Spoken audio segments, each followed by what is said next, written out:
নমস্কার। অনেকেই জানতে চান যে আচ্ছা আমার কি লটারিতে অর্থপ্রাপ্তি আছে? লটারি আমি পেতে পারি?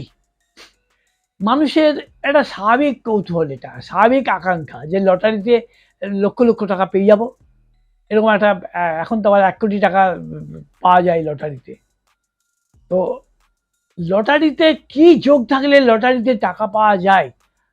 আমি এরকম একটি কুষ্টি দেখাবো। কি যোগ থাকলে লটারিতে টাকা পাওয়া যায়? লটারিতে যদি অষ্টম স্থানে হচ্ছে উত্তরাধিকারের বিচার, একাদশ স্থানে হচ্ছে উপার্জনের বিচার।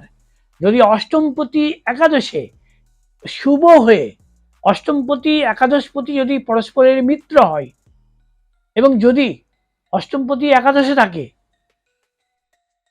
আর ওই আইপতি গ্রহের যদি দশা চলে, সেই সময়টার মধ্যে তার লটারি যোগ অবধারিত।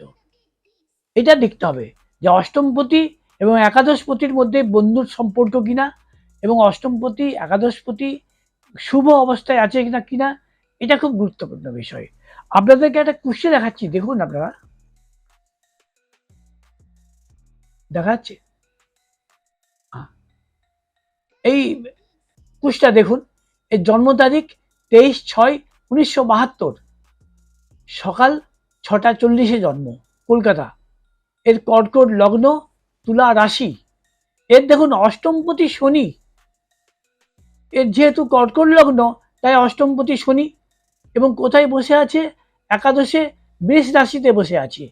সেখানের অধিপতিকে শুক্র, শুক্রর সাথে শনির সম্পর্ক মিত্রের সম্পর্ক।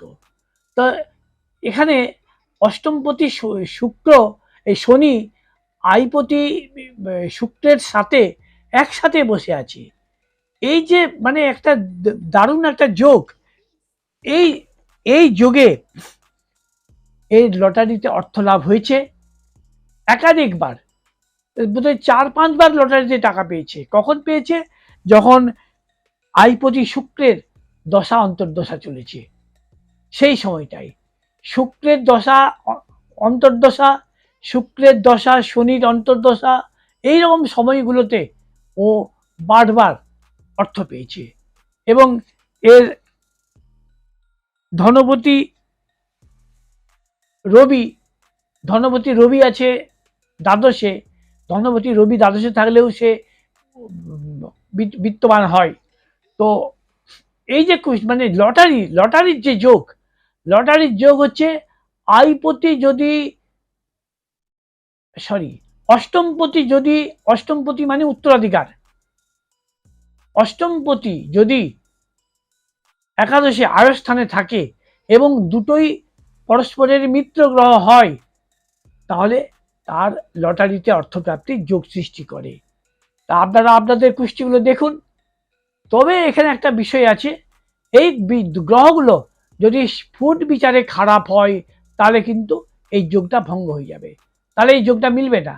ধরুন শনি, সে একটা খারাপ অবস্থায় আছে, শনি ধরুন শয়ন অবস্থায় আছে, এই বা নিদ্রা নিদ্রা, শুক্র ধরুন নিদ্রা অবস্থায় আছে, বা শুক্র হয়তো ভোজন অবস্থায় আছে, তাহলে এই ফলটা দেবে না।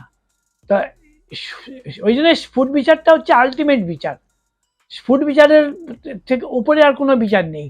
স্ফুট বিচার করে দেখতে হবে তার অষ্টমপতি শনি এবং আইপতি শুক্র কি অবস্থায় আছে।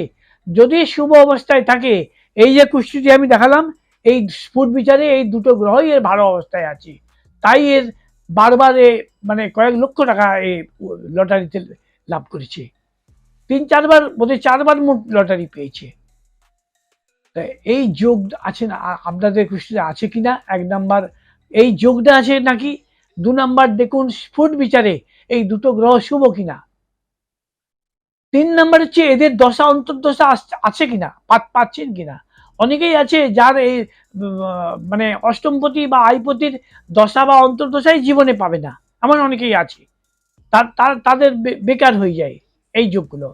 এই সবগুলো যদি মেলে, তাহলে আপনার লটারিতে অর্থ লাভ কেউ আটকাতে পারবে না। আজকে আমার এই ভিডিওটি যদি আপনাদের ভালো লাগে, তাহলে আমার এই চ্যানেলটিকে সাবস্ক্রাইব করে আর পাশের বেল বাটনটি পুশ করে দিন। আর এই ভিডিওটি আরও অনেকের দেখার জন্য শেয়ার করে দিন। নমস্কার।